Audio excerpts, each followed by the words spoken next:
Shalom Bapak Ibu, apa kabar? Luar biasa ya. Seharian saya ada di sini, ya. Jadi saya berterima kasih pada Tuhan tentunya untuk semua kepercayaan yang Tuhan berikan untuk saya ada bersama saudara kembali lagi ya. Thank you sekali lagi Pastor Aswin dengan saudara-saudara saya, ada Pak Ponco, ada Pak Roni yang seharian temenin saya. Bayangkan mereka juga temenin saya seharian. Tadi ada Bu Monik juga. Jadi saya bersyukur hari ini sungguh sebuah kehormatan buat saya. Nah, percayalah saya bukan tipikal orang yang datang dengan hati sok tahu, sok pinter, sok hebat sama sekali ya. Saya masih jauh dari kesempurnaan, masih banyak kekurangan. Tapi izinkan hari ini sebagai hamba Tuhan, saya ingin menguatkan saudara. Ya kalau ada teguran bersyukurlah, karena Bapa yang baik itu selalu menegur anak-anaknya. Nah firman ini bukan hanya buat saudara, tapi yang terutama juga buat hidup saya. Nah saya sore ini di ibadah ini, saya bukan tipikal orang yang khotbah sama ya, walaupun tetap ada kesinambungan ya. Tapi izinkan saya sore ini berbicara pada saudara tentang bahwa Tuhan kita itu adalah Tuhan atas movement. Ya, dia adalah Tuhan yang bergerak. Ya, makanya salah satu nama Tuhan, kalau Bapak Ibu baca kan banyak nama Tuhan ya. Ada disebut dengan dia gunung batu keselamatan, dia Jehovah Jireh, ya, dia our provider, kemudian dia Jehovah Rapha, dia penyembuh kita, dan kemudian dia adalah Bapa yang baik ya. Tapi ada satu nama Tuhan yang orang mungkin jarang mendengarnya, namanya Baal Perasim. Ya, Baal itu kan jangan kita sangka Baal itu hanya sekedar ilah begitu ya, atau berhala, bukan. Baal itu kan memang tuan atau sesuatu atau pribadi yang kita sembah. Nah, kata Perasim, Baal Perasim itu adalah the master of breakthrough, tuan atas sebuah terobosan. Ya, itu gambarannya kalau Bapak Ibu lihat ya, kita kan sering dengar kata lawat kami Tuhan, lawatan. Nah, lawatan itu terobosan sebetulnya. Kita yang kecil diterobosi Tuhan yang besar. Saya terbatas, tapi saya memiliki Tuhan yang tidak terbatas. Nah, itu lawatan itu terobosan ya. Nah, saya ingin mengajak kita Bapak Ibu ya. Ini ayat-ayat ini ada di kitab Yesaya pasal yang ke-43 ya. Nanti Bapak Ibu baca dari mulai ayat yang pertama sampai ayat yang selesai ya. Tapi saya ingin membaca mungkin mulai dari ayat yang ke-16 sampai ayat yang ke-21 ya. Coba kita lihat narasi ini ya. Nah, kalau Bapak Ibu membaca di ayat-ayat awal, itu sebetulnya begini, narasi di Alkitab dari Kejadian sampai Wahyu, itu garis besarnya isinya adalah ini. Ya, ini isinya ya. Jadi Tuhan sedang menyatakan dirinya as a king. Makanya betul kan, kalau kita membaca di kitab Kejadian 1 ayat yang pertama, ya dalam bahasa Inggris, in the beginning God created the heavens and the earth. Ya, pada mulanya Allah menciptakan langit dan bumi, langit-langit, heavens, kan ada 3 tingkatan langit, langit manusia, kemudian langit yang dikuasai oleh penghulu kegelapan, itu ada di Efesus 2, dan kemudian 2 Korintus 12, itu langit di mana Paulus dibawa ke langit tingkat ketiga, itu namanya sorga. Ya, di mana dia tidak berbicara lagi dalam bahasa manusia, tapi sudah dalam bahasa surgawi. Itu langitnya para malaikat ya, itu langit spiritual itu ya. Nah, Bapak Ibu begini, kalau orang Ibrani membaca kata in the beginning pada mulanya, dia tahu bahwa ini adalah pribadi raja. Sebab kata pada mulanya itu berasal dari kata Hebrew namanya Bereshit. Ya, Bereshit. B itu di dalam, Resit itu adalah king, leader, causa prima, penyebab dari semuanya. Makanya Tuhan kita adalah, nah ini narasi besar Alkitab dari Kejadian sampai Wahyu adalah begini. Tuhan adalah raja kekal yang kerajaannya tidak tergoncangkan. Dan dia memerintah dalam kerajaan itu. Saya ulangi lagi, bahwa narasi Alkitab adalah Tuhan itu raja yang kekal, yang memerintah dalam kerajaan yang tidak tergoncangkan. Makanya orang berkata begini, Pak Rubin kenapa ya? Kok Tuhan katanya penuh kasih, kok ada neraka? Kok katanya Tuhan penuh kasih, ada orang susah, ada orang kemudian sakit, ada orang miskin misalnya, ada orang menderita. Ya saya bilang jangan lupanya begini, dia itu raja. Kalau raja titanya dilanggar pasti ada punishment. Baca Matius 22 ayat yang ke-7.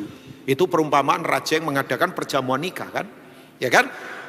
Dan kalau raja pesta pasti terbaik. Karena semuanya sudah disediakan, ayat yang keempat. Semuanya already. Semuanya sudah tersedia. Bapak Ibu tidak usah khawatir. Sumber kita tidak terbatas.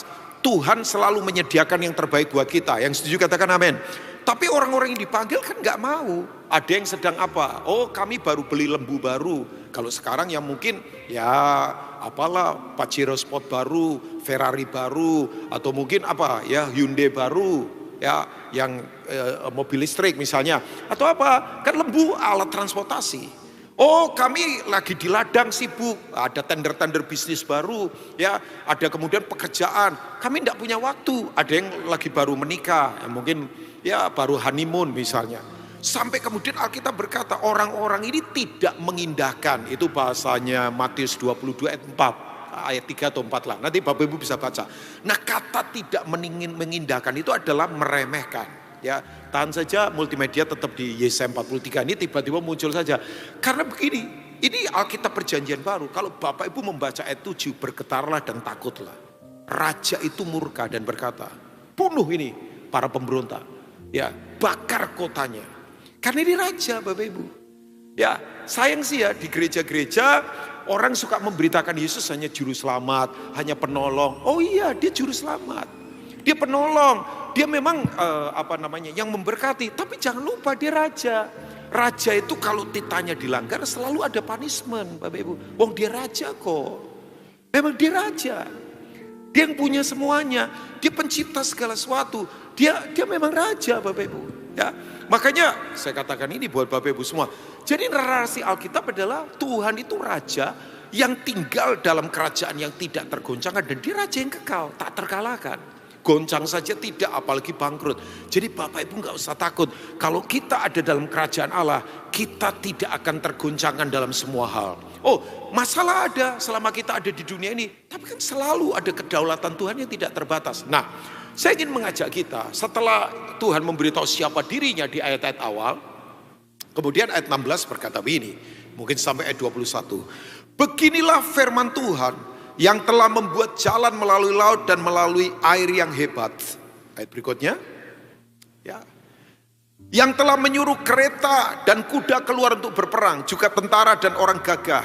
Mereka terbaring, tidak dapat bangkit, sudah mati, sudah padam sebagai sumbu. Firman-Nya, janganlah ingat-ingat hal-hal yang dahulu dan janganlah perhatikan hal-hal yang dari zaman purbakala. Lihat, aku hendak membuat sesuatu yang baru, yang sekarang sudah tumbuh, belumkah kamu mengetahuinya? Ya, aku hendak membuat jalan di padang gurun dan sungai-sungai di padang belantara. Binatang hutan akan memuliakan aku, serigala dan burung unta. Sebab aku telah membuat air memancar di padang gurun dan sungai-sungai di padang belantara untuk memberi minum umat pilihanku. Baca ayat 21, jemaat sama-sama 23. Umat yang telah apa? Ku bentuk bagiku akan apa? Memberitakan kemasyuranku. Yang setuju dengan firman katakan oke. Nah, dari ayat-ayat ini Bapak Ibu, saya akan tarik beberapa hal. Bahwa Tuhan kita adalah Tuhan terobosan, Tuhan atas terobosan. Ya, Dia adalah Baal Perasim, the master of breakthrough. Ya. Nah, tadi di ayat 16 Tuhan sudah mengingatkan, oh bukan ayat 16, kalau nggak salah ayat 18 ya, bisa diperlihatkan ayat 18. Kita itu jangan terpenjara masa lalu. Udah, jangan ingat-ingat yang dulu-dulu. Misalnya ada yang gagal. Ya, jangan diperbudak oleh hal-hal yang salah di masa lalu. Makanya betul, hanya dalam Yesus selalu ada harapan. Yang setuju katakan amin. Nah, harapan itu selalu bergerak ke depan Bapak Ibu. Harapan itu tidak pernah memukul kita mundur ke belakang. Harapan itu selalu progresif, tidak pernah membuat kita mundur. Makanya kalau ada orang begini, terpenjara masa lalu terus, pahit terus, luka terus, terpenjara terus, kegagalan. Jangan-jangan, Tuhan tidak mau kita begitu. Ya, itu penjara yang kemudian mengungkung untuk kita kemudian tidak punya identitas di dalam Dia. Atau ada orang yang kadang-kadang terpenjara kesombongan, kesuksesan masa lalu. Ya, makanya orang-orang seperti ini susah move on biasanya. Selalu standarnya adalah pengalaman masa lalu. Ya, kesombongan bisa jadi, makanya betul kan, pengalaman kalau gak hati-hati bisa jadi berhala. Karena menganggap semua opininya dia, pengalamannya dia itu lebih hebat daripada apapun. Dan itu memenjara kita. Ya, Tuhan berkata, kamu jangan terpenjara oleh masa lalu, kegagalan mungkin, kesalahan mungkin. Oke, tiap orang punya begitu. Orang tanya sama saya, Pak Rubin sering gagal, sering banget. Ya, Tapi saya gak mau terpenjara oleh hal begituan Bapak Ibu ya.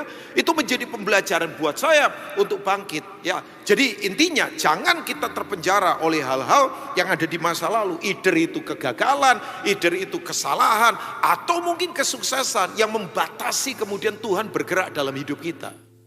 Ya, kalau saya boleh berkata, ke depan ini sudah ada di, kita ini sudah ada di new landscape sekarang. Semuanya baru Bapak Ibu, semuanya baru. Perubahan begitu cepat, perubahan begitu cepat. Bahkan saya katakan satu-satu yang tidak berubah cuma satu, perubahan itu sendiri. Semua berubah, pendekatan, penyelenggaraan bisnis, ibadah semuanya berubah. Ya, bahkan ada beberapa generasi milenial yang sekarang lebih menikmati online service. Ada juga yang begitu, ada juga. Ya, kan mereka ngomong gini, kami bisa tak terbatas di mana saja beribadah pada Tuhan. Ada yang punya pandangan begitu, terserah kan. Ya. Tapi memang semuanya berubah. Siapa sangka Bapak Ibu, internet mengubah semuanya. Coba bayangkan, mengubah semuanya. Makanya itu kan ada satu ahli, apa itu, orang naturalis dan ateis. Namanya Sigmund Freud. Ya, itu sama kayak itu tuh, kayak Friedrich Nietzsche misalnya. Ya, Bapak Ibu kalau dengar orang-orang ini kan tahu ya, mereka orang-orang yang tidak percaya Tuhan. Mereka ngomong begini nih kata-katanya. Udah, Tuhan itu untuk kehidupan kuno. Karena pengetahuan belum maju. Kuno, orang belum menemukan transportasi yang canggih, belum menemukan internet. Karena orang butuh kekuatan yang besar, makanya ciptakan Tuhan supaya rasa aman. Jadi Tuhan itu masa lalu. Nanti kalau muncul pengetahuan, komputer maju, transportasi maju, kecanggihan maju, Tuhan pasti akan ditinggalkan. Makanya itu kan, Friedrich Nietzsche itu menulis di abad 18 judul buku yang mendunia. Orang-orang yang tidak percaya Tuhan suka judul buku ini, namanya God is Dead. Tuhan itu mati. Tapi tahu Bapak Ibu, di tengah sekarang kemajuan yang katanya modern, banyak orang kosong. Coba. Oh iya, penyakit mental makin banyak sekarang ini. Ya, di tengah semua kemudahan, transportasi mudah, apalagi dunia komunikasi mudah, semuanya mudah. Ternyata orang tetap loh. Bahkan yang saya sedih sekarang, religius makin naik, tapi spiritualitas makin turun. Beda loh. Religius itu cuma beracara agama, tapi belum tentu orang rohani melekat sama Tuhan. Ya, tapi saya harus katakan buat Bapak Ibu semua, bahwa tiap kita butuh Tuhan di masa seperti apapun. Oh iya, malah sekarang banyak orang kosong kalau tidak menemukan Tuhan. Nah, saya ingin mengajak kita untuk kembali berpikir, Tuhan kita memang Tuhan atas pergerakan, Tuhan atas zaman, Tuhan yang selalu bergerak, Tuhan yang selalu berdaulat. Ada beberapa hal, ya mungkin ini lemparan-lemparan profetik buat ibadah sore ini ya. Saya dari tadi merenung mau sharing apa, ya jujur, ya kita pembicara Bapak Ibu, tapi saya tidak mau asal bicara. Saya betul-betul minta Tuhan mau bicara apa. Sebab kalau hatinya nggak disampaikan ya buat apa, nanti teori saja yang muncul dari pikiran saya. Nah, ada beberapa hal yang saya lemparkan dan ini sekali lagi untuk saya juga ya Bapak Ibu ya. Bahwa begini, yang pertama, memang Tuhan sendiri yang berinisiatif ya untuk melakukan sesuatu yang dahsyat dan ini bukan inisiatif manusia. Saya ulangi sekali lagi, inisiatif Tuhan itu adalah Tuhan akan melakukan hal-hal yang luar biasa dalam kehidupan kita. Ya, dan itu dipakai untuk kemuliaan namanya saja, bukan untuk kepentingan manusia. Ya, kalau kita coba lihat Bapak Ibu ya, coba lihat di ayat 19, mungkin kembali ke ayat 19. Nah ini, tampilkan di sini boleh, thank you ya multimedia. Kata lihat, katakan lihat Bapak Ibu. Katakan lihat Bapak Ibu. Lihat, look, behold, perhatikan. Ini bukan hanya sekedar pandangan secara jasmani, tapi ini pandangan rohani, pandangan mentalitas, sudut pandang kita secara cara berpikir kita. Ini Alkitab berkata, aku tidak membuat sesuatu yang baru, yang sekarang sudah tumbuh, belumkah kamu mengetahuinya? Bayangkan, Tuhan sedang bergerak, Tuhan sedang melakukan banyak hal yang luar biasa. Oh ya, kelihatannya sepertinya kok kayak begini-begini saja. Enggak, Tuhan sedang melakukan sesuatu. Bahkan yang saya kagum di ini, dia berkata, aku tidak membuat apa Bapak Ibu? Jalan di padang gurun dan sungai-sungai di padang belantara. Bapak Ibu tahu, kalau yang namanya padang gurun itu semua jalan. Ya kan? Coba. Bapak Ibu kalau ada di padang gurun, saya pernah beberapa kali di padang gurun. Kan padang gurun itu luas Bapak Ibu. Ini padang gurun ya. Ya, Itu kan luas, semuanya jalan, semuanya jalan. Cuman kan betul, arahnya jelas enggak? Karena semuanya jalan. Pak, maksudnya apa? Oh, sekarang ini dengan teknologi internet, kabar-kabar banyaknya luar biasa dan membingungkan orang. Opini orang berkata begini, teori berkata begini. Jalannya banyak Bapak Ibu ya. Wah, kita dengar banyak berita yang luar biasa. Berita ini, berita itu. Bahkan saya katakan, di tangan kita itu mungkin ribuan informasi tiap hari menyerang kita dan menyodorkan banyak teori, banyak alternatif dalam kehidupan. Tapi saya katakan ini buat Bapak Ibu, yuk, Tuhan lagi membuat jalan. Tuhan sedang membuat jalan di tengah kebingungan yang sekarang sedang terjadi. Orang berkata begini, ini menakutkan. Orang berkata keadaan akan begini, orang berkata begini, orang kemudian perang opini. Makanya betul kan, Matius 24 berkata, kamu akan mendengar kabar tentang perang, kamu akan mendengar deru tentang perang. Atau kita coba lihat Matius 24 ayat yang ke-6.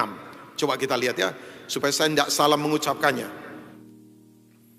Ya, jadi banyak orang akan dibuat bingung karena alternatifnya banyak, bayangkan. Oh iya, orang kemudian begini, bisa saja sesuatu yang bukan kebenaran lama-lama dia percayai. Tadi sahabat saya Pak Ponco berkata, iya, tiap hari kan digempur dengan prinsip-prinsip yang di luar kebenaran, seakan-akan yang bukan kebenaran itu jadi kebenaran. Tapi Alkitab sudah beritahu kan, Bapak Ibu ya. Alkitab berkata begini, namun kamu akan mendengar deru perang atau kabar-kabar tentang perang. Perangnya ada, tapi berita hoaxnya, kabar-kabar tentang perang, the rumors of war itu sekarang di mana-mana. Nah, kalau perang di sini kan bukan cuma sekedar perang fisik seperti Ukraina sama Rusia misalnya, tapi perang opini, kemudian perang apa? Perang pemikiran, kemudian perang apa lagi? Termasuk perang narkoba, perang-perang pakai apalah, pakai cara-cara yang lain kan. Perang bukan hanya perang fisik. Ini perang yang kemudian begini. Oh iya, kamu kita hadapi banyak berita, banyak kemudian begini, banyak hal yang kita dengar. Tapi saya beritahu, Tuhan mau berkata begini, yuk, aku sedang membuat jalan ini. Fokus pada jalannya Tuhan. Ya, fokus konsentrasi pada ini. Sebab Tuhan sedang membuat hal-hal yang luar biasa. Makanya saya percaya. Saya punya bahasa terbatas, tapi saya percaya begini. Kata lihat itu adalah fokus kepada firman Tuhan. Lihat, kembali lagi ke ayat 19 dari Yesaya 43. Thank you ya, multimedia. Kembali lagi ke ayat 19 dari Yesaya 43. Ya, dia sedang membuat jalan di padang gurun dan sungai-sungai apa Bapak Ibu? Di padang belantara. Saya percaya Bapak Ibu. Coba, itu kalau ada jalan di padang gurun, karena tadi saya katakan, di padang gurun jalannya banyak kan. Tapi ini ada jalan, ini yang disebut dengan progresivitas. Ada pergerakan yang memang dituntun oleh Tuhan sendiri. Ada sesuatu yang memang Tuhan sedang arahkan kita ke depan. Oh ya, di tengah kebingungan, saya yakin sekali. Karena begini kan, Tuhan itu bukan hanya sekedar dia jalan, tapi dia pembuat jalan dalam kehidupan. Nah, Alkitab kalau bicara tentang jalan, itu selalu talking about life. Selalu bicara tentang kehidupan. Ya, jadi Bapak Ibu, saya katakan ini buat Bapak Ibu. Ya, lihatlah dia sedang membuat jalan buat kita. Tapi tidak berhenti hanya dia sedang membuat jalan. Dia sedang apa? Membuat sungai-sungai di padang belantara. Alkitab kalau bicara sungai itu bicara tentang apa? Kesuburan. Sungai itu bicara tentang kesuburan. Sungai itu selalu bicara tentang aliran kehidupan. Aliran kehidupan yang tidak akan pernah terputus-putusnya. Itu dari Tuhan. Masih ingat gak? Satu kali Israel terjadi kelaparan. Ya kan? Ada seorang nabi yang disuruh Tuhan pergi ke satu sungai. Namanya Sungai Kerit. Ya, saya kemudian cari tahu arti nama Kerit itu apa sih? Ya, Kerit kan. Kerit itu sungai kecil Bapak Ibu. Aneh. Dan di Sungai Kerit terjadi sebuah hal yang sangat tidak masuk akal. Seorang nabi besar namanya Elia itu dipelihara oleh burung gagak. Coba. Memang Tuhan kadangkala kalau pakai apa cara untuk menolong orang itu di luar logika manusia. Makanya hari ini kalau ada yang berkata begini, Pak, kiri kanan mentok, depan belakang berat, gak usah takut. Tuhan sanggup melakukan perkara besar dalam hidup kita. Amin. Nah, saya ngomong begini nggak megalomania, nggak menyenangkan manusia. Sama sekali nggak. Saya ngalami dalam hidup ini. Asli ngalami. Memang betul ikut Tuhan itu paling luar biasa. Deg-degan tapi nikmat. Oh ya, Tuhan itu kadang-kala lambat tapi tidak pernah terlambat. Ya, kadang-kala dia bisa bekerja di detik-detik terakhir dalam kehidupan. Dan dia tolong dengan cara yang luar biasa. Setuju atau tidak?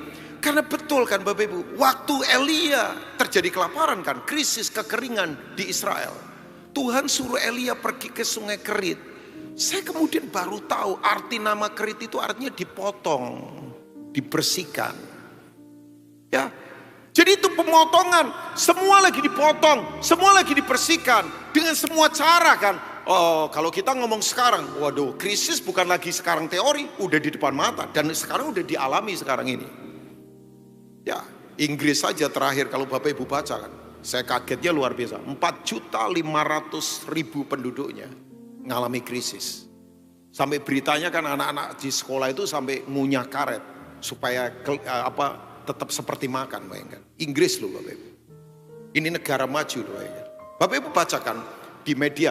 Dan ini yang menyiarkan bukan media yang ecek-ecek. Kalau saya lihat media yang nggak jelas, saya nggak percaya.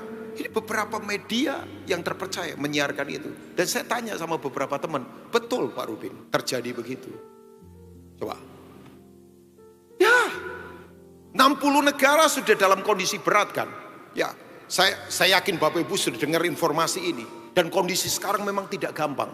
Ya, tapi saya katakan ini buat Bapak Ibu semua. Tuhan membuat sungai-sungai yang akan terus mengalirkan banyak hal luar biasa dalam kehidupan kita, even kita ada di padang gurun. Yang setuju katakan amin. Bapak Ibu tahu di sungai Kerit, Elia itu diberi makan oleh Tuhan lewat burung gagak. Pagi sore. Ya, coba saya sampai berkata, wah. Nah, kata kuncinya begini, Elia itu siapa? Elia itu adalah orang yang diurapi. Orang berkata begini, Pak, Elia itu orang Superman. Hang on. Dia orang biasa. Bapak Ibu bisa baca di kitab apa itu? Kitab, kalau nggak salah kitab Yakobus. Elia itu manusia biasa sama seperti kita. Elia pernah stres gak Bapak Ibu? Stres. Elia pernah ketakutan? Oh iya, gara-gara WhatsApp-nya masuk. WhatsApp dari Isabel yang berkata begini, kamu itu ya akan mati sama seperti salah satu nabiku. Lari 40 hari loh bayangkan. Masuk ke bukit. Stres juga bayangkan. Setelah demonstrasi di Karmel, kemudian dia mengalami tekanan kan. Elia manusia biasa, dia bukan Superman, dia pernah stres. Makanya kemudian dia pernah ketakutan, dia lari bayangkan. Karena ketakutan luar biasa. Tapi yang luar biasa begini, saya kagum sama orang ini. Ini orang memang orang yang diurapi. Makanya saya katakan ini buat Bapak Ibu. Saya ulangi apa yang saya khotbahkan di ibadah yang kedua kalau nggak salah. Atau pertama saya agak lupa ya. Bahwa memang hidup dalam pengurapan itu tidak bisa ditawar-tawar. Elia itu gambaran orang yang diurapi. Ya, yang membuat dia kuat bukan dirinya. Yang membuat dia kuat adalah pengurapan. Pengurapan, apa itu urapan? Urapan itu apa sih? Urapan adalah kemampuan ilahi untuk kita mampu melakukan yang kita tidak mampu dengan kemampuan kita. Oh jujur Bapak Ibu, saya khotbah begini, kalau tidak diurapi saya nggak mampu. Saya bilang sama Pak Aswin, saya ini bodoh, saya ini tidak bisa apa-apa. Saya ngomong begini bukan ngomong negatif loh, asli. Kalau Tuhan tidak urapi saya, habis saya. Ya, apa bedanya manusia dengan binatang? Oh jelas, orang yang hidup dalam pengurapan berbeda. Makanya orang yang tidak hidup dalam pengurapan, ya kelakuannya kayak binatang. Ya kan? Apakah manusia, Mazmur 8, apakah anak manusia sampai Tuhan mengindahkannya, namun engkau telah membuatnya hampir sama seperti Allah. Ya, not equalness, but likeness, mirip. Karena begini, Tuhan memahkotai kita dengan kehormatan dan kemuliaan kan. Kata glory and honor itu paralel. Dan itu pengurapan Bapak Ibu. Urapan itu membuat orang memang akan menjadi pribadi yang sangat berkualitas. Saya kalau ngomong pengurapan bukan soal manifestasinya, terserah manifestasi bisa apa saja. Makanya saya prihatin kalau ada orang-orang yang tidak percaya pengurapan. Wah, manifestasi apa itu? Udah, jangan fokus manifestasinya. Manifestasi mau terserah lah, mau ketawa, mau menangis. Saya masih ingat dulu tahun berapa itu, 80-an, kalau Pak Aswin dan yang lain masih ingat itu. Waktu pergerakan itu tahun-tahun itu kan, ya ampun. Orang bergulung-gulung dari ujung kiri ke ujung kanan, ya kan, bergulung-gulung. Wah, itu namanya holy rolling, ya kan, bergulung-gulung kan, holy rolling itu. Sayangnya orang buang holy-nya, tinggal rollingnya. Jadi suka gulung-gulungnya saja, tapi kemudian gak hidup dalam kekudusan. Maksudnya begini, manifestasi bisa apa saja, bisa ketawa, bisa menari, bisa melompat, bisa apa saja. Itu manifestasi, kan gak bisa dibatasi. Tapi yang penting begini, kualitas Tuhannya ada pada kita, Bapak Ibu. Ya, orang kalau diurapi memang berbeda. Oke, Kisah Rasul 10 ayat 38, tiba-tiba ayat ini muncul di kepala saya.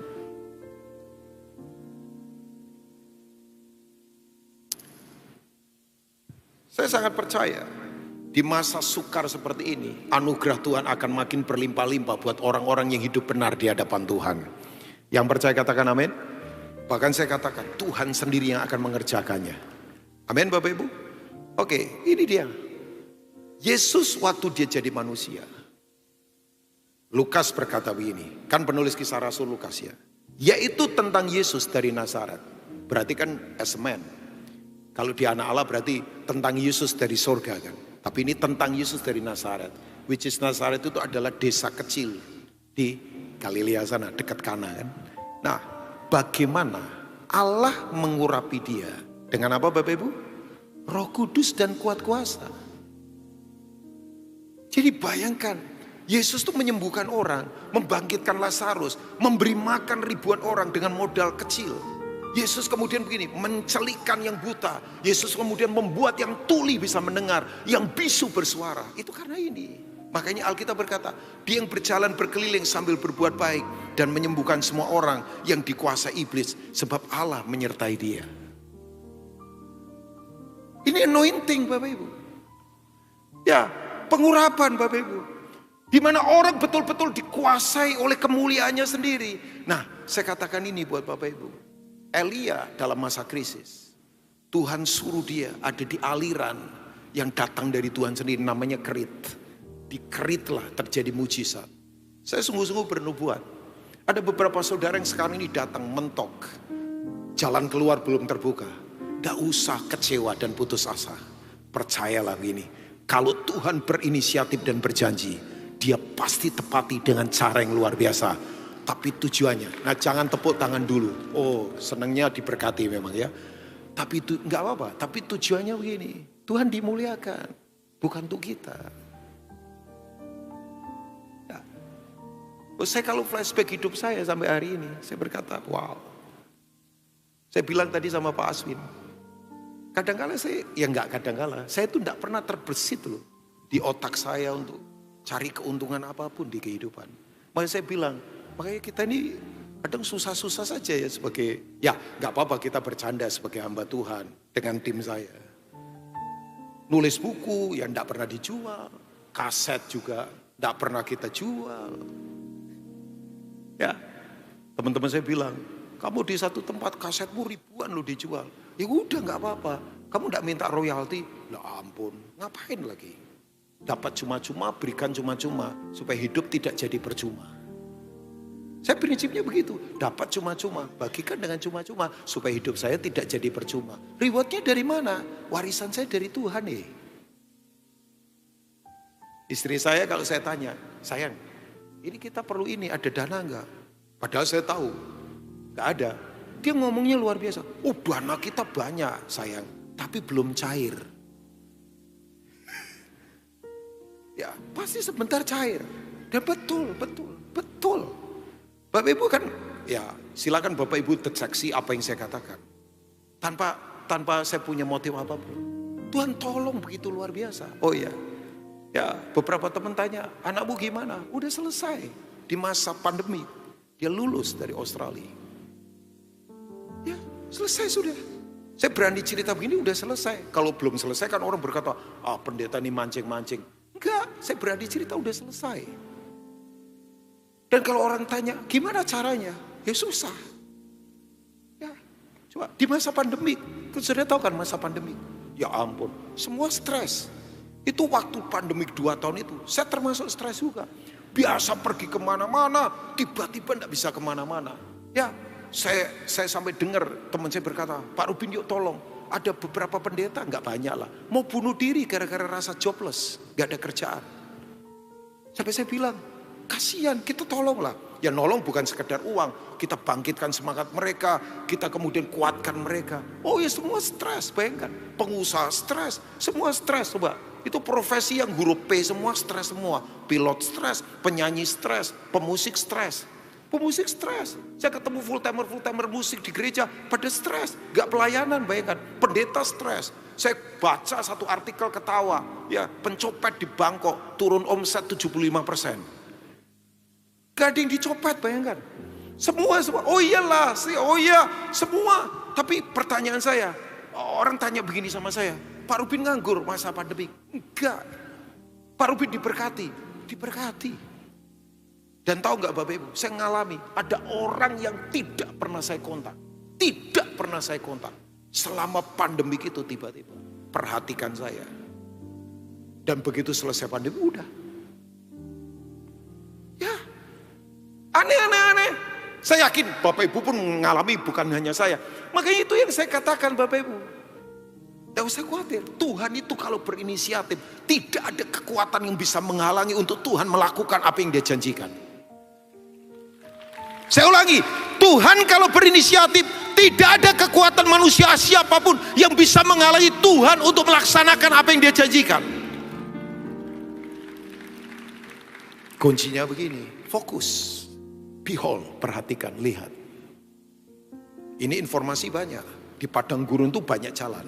Tapi Tuhan berkata, perhatikan jalanku. Kan Bapak Ibu di padang gurun semua jalan. Cuman tergantung tersesat atau tidak kan. Sekarang ini kita informasi banyak, alternatif banyak. Tapi tetap fokus pada kebenaran.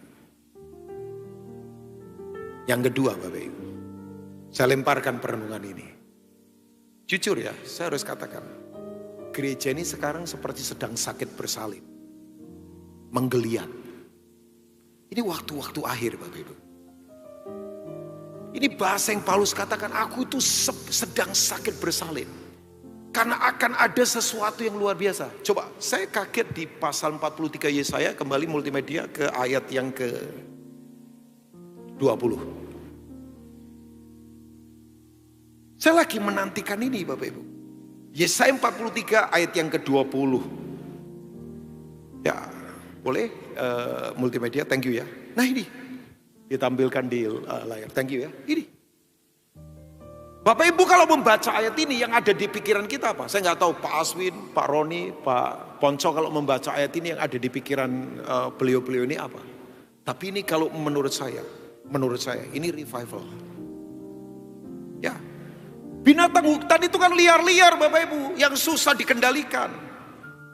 Orang-orang yang nggak percaya Tuhan, kelompok-kelompok yang liar. Dan saya dengar sekarang yang namanya kebanggaan rohani terjadi di tempat-tempat yang susah dimengerti secara logika manusia. Dan terjadi. Saya dengar, bayangkan.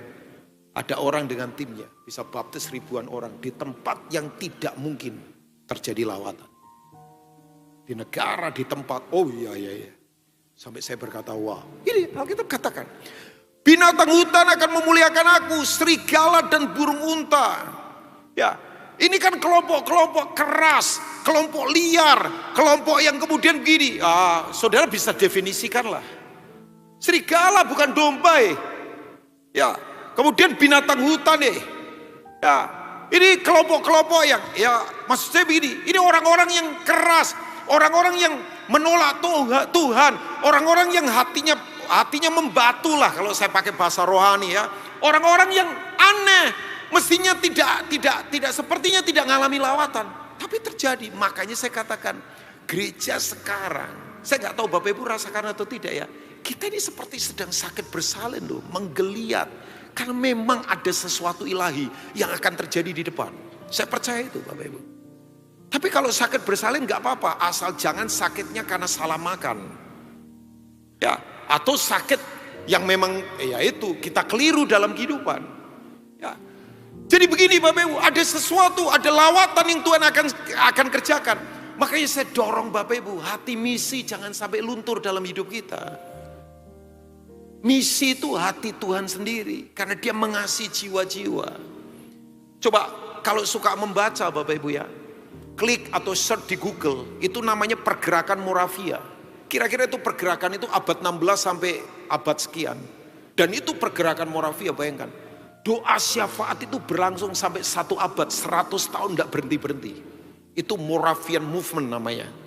Oh muncul itu orang-orang hebat, pergerakan Moravia. Sampai orang-orangnya itu, sampai di Indonesia itu, di pantai selatan, daerah Jogja sana.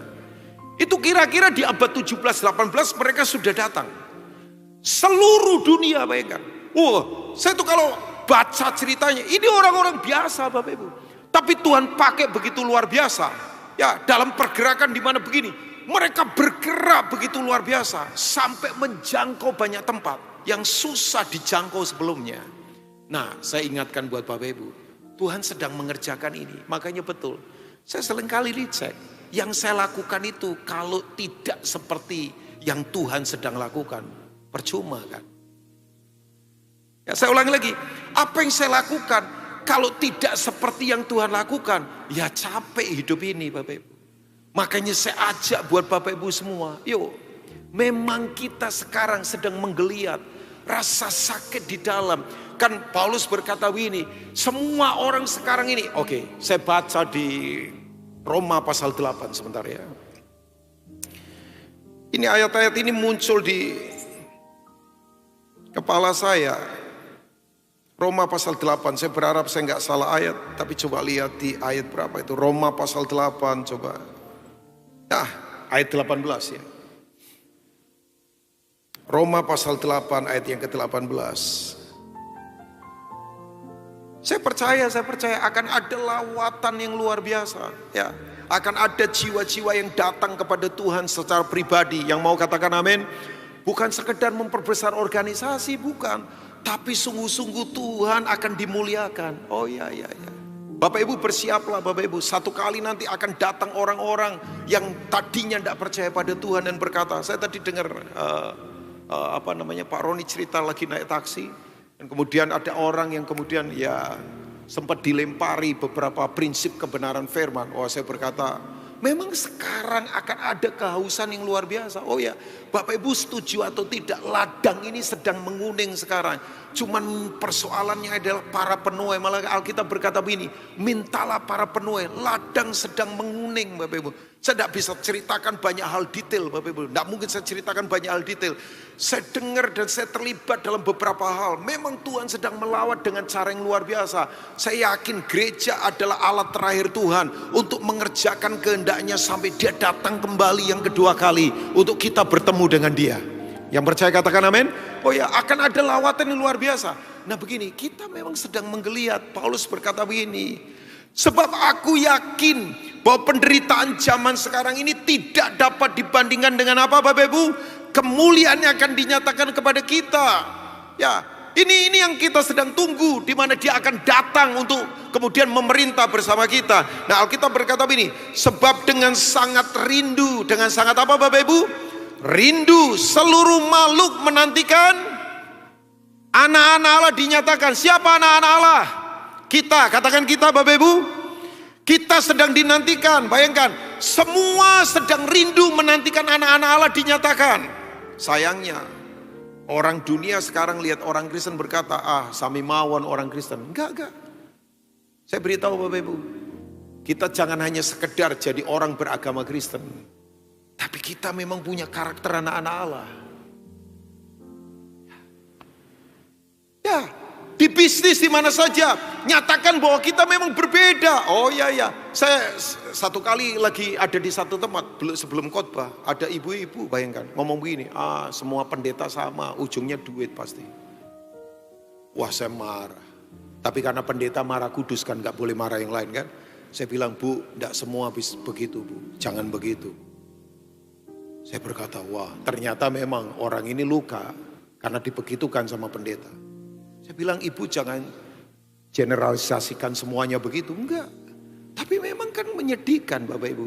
Kalau kemudian begini, kita tidak punya karakter sebagai anak-anak Allah. Nah, ayat berikutnya berkata begini.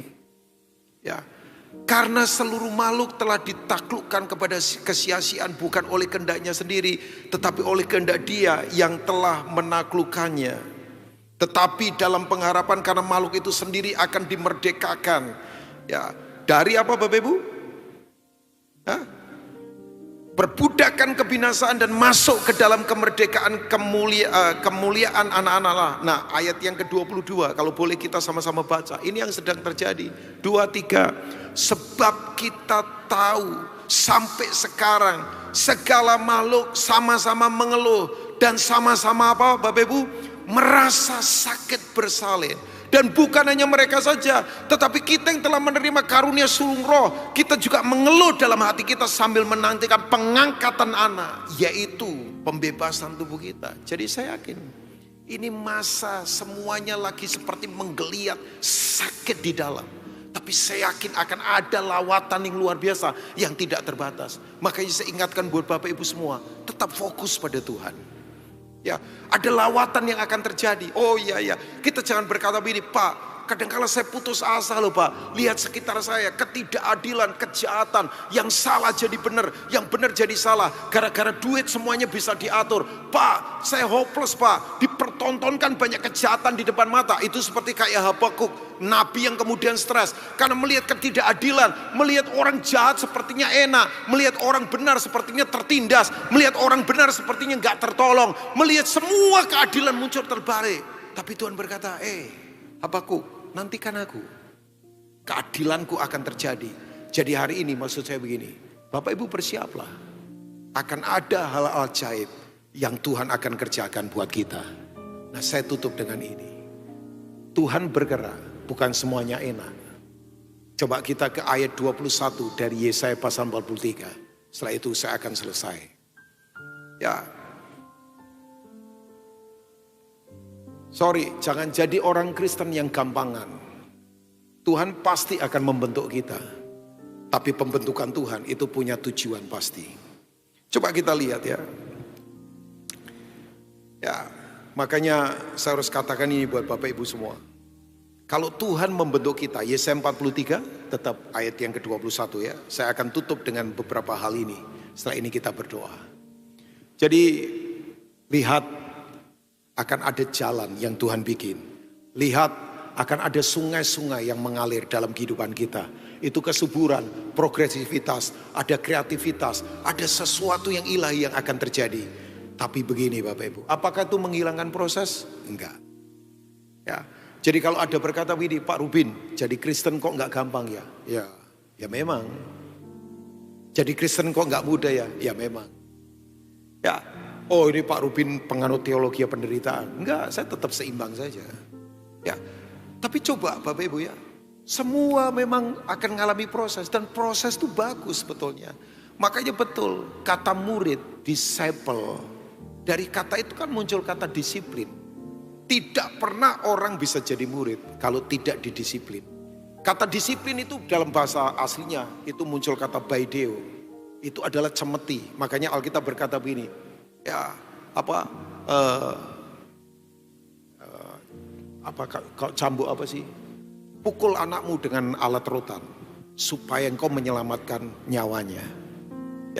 Ya Bapak Ibu yang punya anak ya, kalau anak kita nakal, ya kita akan disiplin dia. Nah, disiplin itu bagian dari kasih. Hubungan bapak dan anak, kalau disiplin itu kan nggak mungkin bapak membunuh anaknya.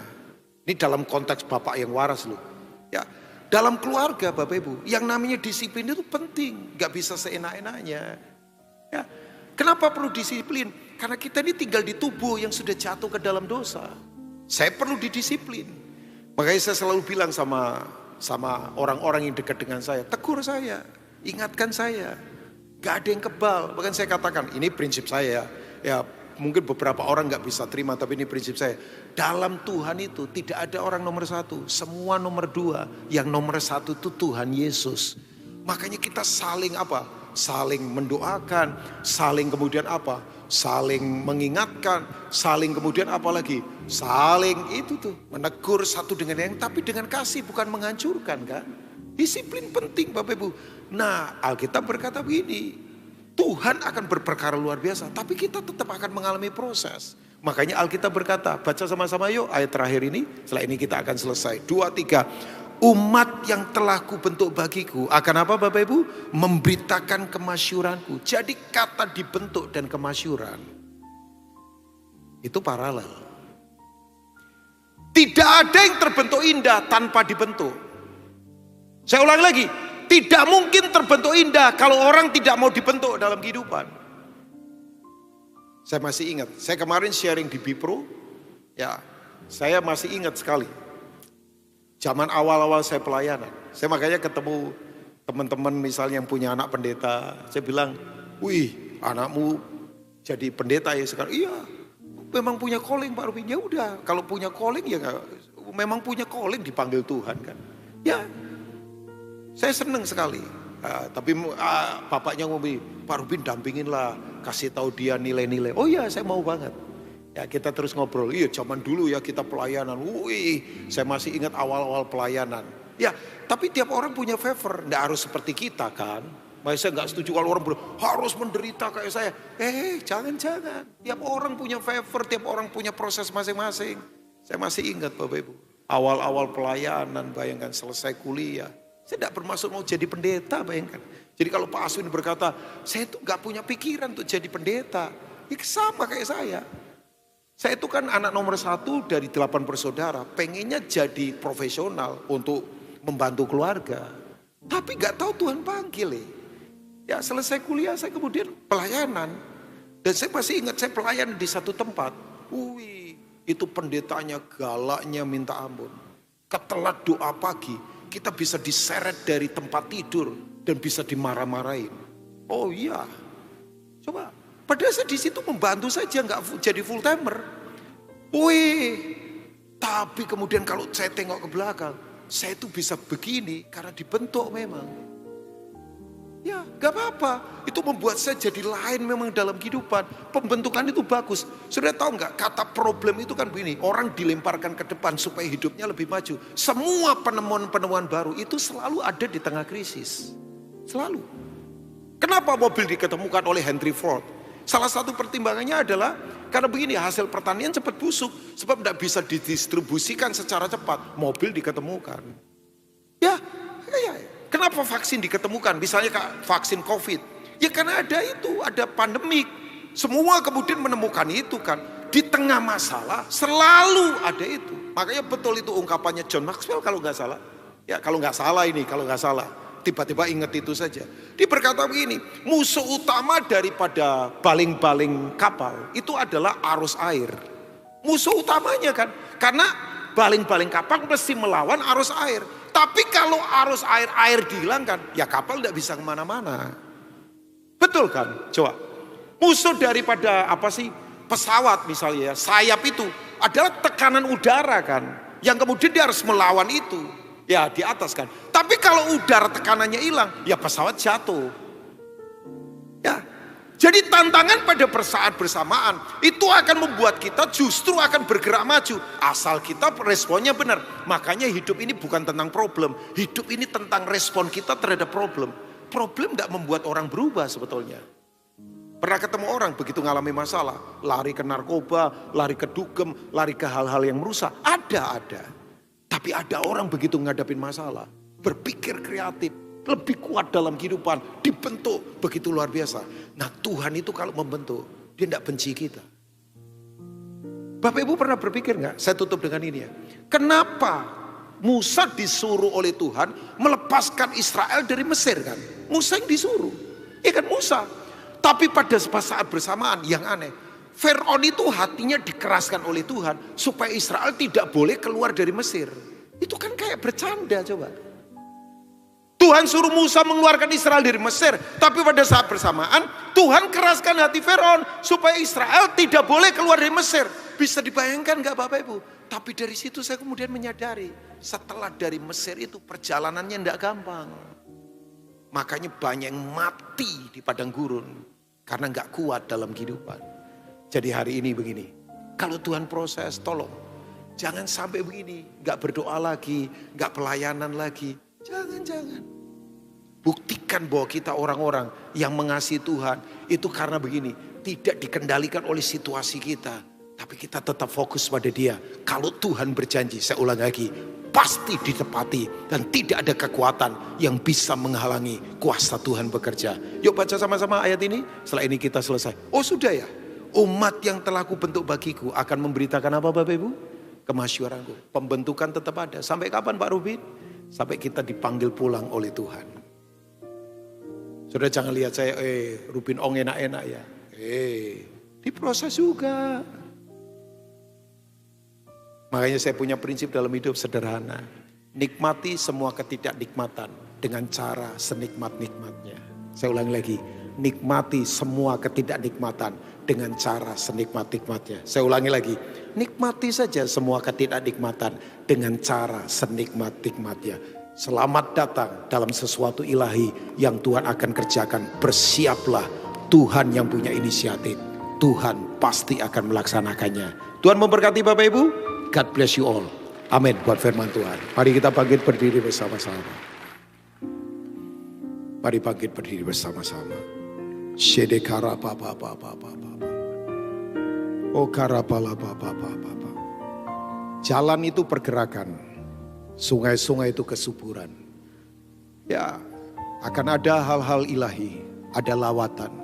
Binatang hutan, burung unta, serigala akan memuliakan Tuhan. Bapak Ibu, golongan dari kelompok-kelompok yang susah dimengerti, tapi Tuhan akan berperkara luar biasa. Dan Tuhan siapkan kita untuk kita terlibat di dalamnya. Hidup paling indah hanya satu, terlibat dalam rencananya, tidak ada yang lain. Ya, saya saja menyesal, kenapa saya pelayanan dari remaja. Saya mau dari anak-anak saya pelayanan. Makanya saya kalau dengar ada orang berkata, Tuhan panggil saya nggak mau terus sampai di usia 70 tahun. Saya baru menanggapi panggilan Tuhan. Dalam hati saya berkata, ketelat Om, terlalu lama. Saya dari teenager saya sudah pelayanan, pengennya waktu anak-anak sudah pelayanan. Jadi hari ini terutama yang muda-muda, kalau Tuhan panggil kita, jangan keraskan hati kita.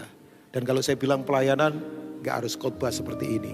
Tapi di bisnis, di apa saja, di mana saudara sekarang Tuhan tempatkan, Tuhan memerlukan kita untuk menyatakan kedahsyatannya. Mari angkat tangan kita di hadapan Tuhan. Ya percayalah bahwa apa yang Tuhan lakukan, itu tidak akan pernah bisa dihalangi oleh siapapun. Tuhan sedang bergerak. Dia adalah Baal Perasim, the master of breakthrough, Tuhan atas terobosan. Terima kasih Bapak, terima kasih Bapak. Korapa sedekara Bapak. Minta Bapak Ibu semua, minta. Malam ini ya, urapan yang baru turun di dalam hidup kita. Mari minta Bapak Ibu sedekara Bapak. Minta Bapak Ibu fokus pada Dia. Saya tahu tantangan tidak gampang dihadapi, tapi saya percaya dari tempat ini akan lahir orang-orang perkasa. Bukan hanya soal fisiknya, tapi rohnya, mentalitasnya kuat di dalam Tuhan. Boleh tutup mata sambil angkat tangan Bapak Ibu. Saya tahu Dia sedang mengurapi kita. Yang kering, hujan lawatan Tuhan sedang terjadi pada kita. Yang terbelenggu, kebebasan dari Tuhan sedang terjadi pada kita. Yang jatuh bangkit lagi. Ini waktunya para pahlawan Tuhan bangkit kembali. Saya percaya. Ini waktunya Tuhan sedang melakukan perkara yang ajaib. Di tengah kedurhakaan yang merajalela, kasih karunia pasti berlimpah-limpah. Kitab Roma berkata, di tengah terjadinya kedurhakaan, ya di tengah terjadinya pemberontakan di mana-mana, saya percaya kasih karunia sedang dilimpahkan untuk orang-orang kudusnya. Mari jangan berdiam diri Bapak Ibu, sembah Tuhan, sembah Tuhan.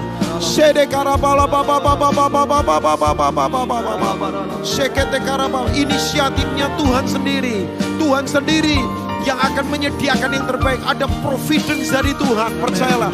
Ada persediaan tidak terbatas. Jangan terpenjara oleh semua pengalaman masa lalu, kegagalan masa lalu, kepahitan hal-hal yang membelenggu kita. Ya, lihat Tuhan sedang membuat sesuatu yang baru. Sekete karabala baba baba baba baba baba baba baba. Sede karapata kasakoto korakala baba baba baba baba. Sekete karab.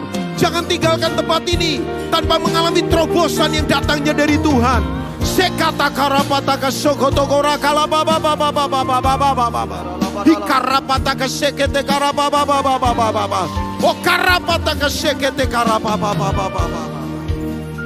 Yes Lord. Ya Tuhan. Ya Tuhan. Sekali lagi boleh angkat kedua tangan yang tinggi melebihi kepala. Mari Bapak Ibu. Ya, seperti minyak yang sedang mengalir. Dari kepala mengalir ke janggut dan ke jubah kita. Yes. Yes. Ya, fulfill. Ya. Ya. Ora papa papa fulfill. Shede kara papa papa papa papa papa papa papa papa papa papa papa. Shede kara papa papa papa papa papa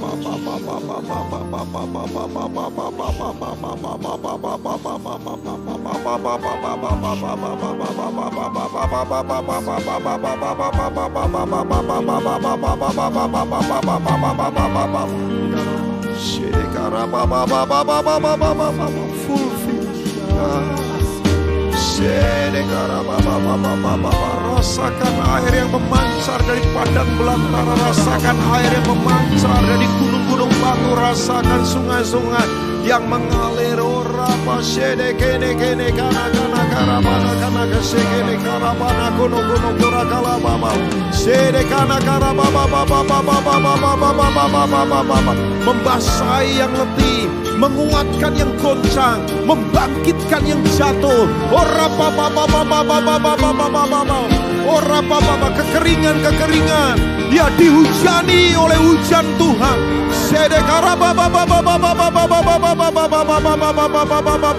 Seperti air dan salju yang turun dari atas, membasahi bumi, menumbuhkan tunas-tunas, menghasilkan pohon dan buah-buahan. Demikianlah firman Tuhan yang keluar dari mulut Tuhan, tidak akan pernah kembali dengan sia-sia, tapi akan melakukan apa yang Tuhan perintahkan dan akan berhasil pada apa yang Tuhan suruhkan kepadanya. Ya, catch the fire, tangkap api Tuhan, fulfill, mengalir penuh. Yang buta melihat, yang tuli mendengar, yang lumpuh berjalan, yang sakit sembuh.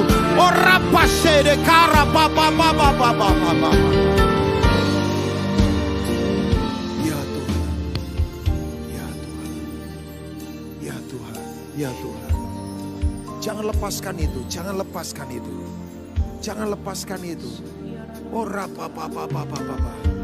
Dekap, peluk, gandeng, cium dia. Dekap, peluk, gandeng, cium dia.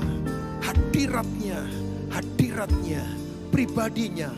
Gandeng, peluk, jangan lepaskan itu. Hadiratnya, pribadinya. Yes Lord.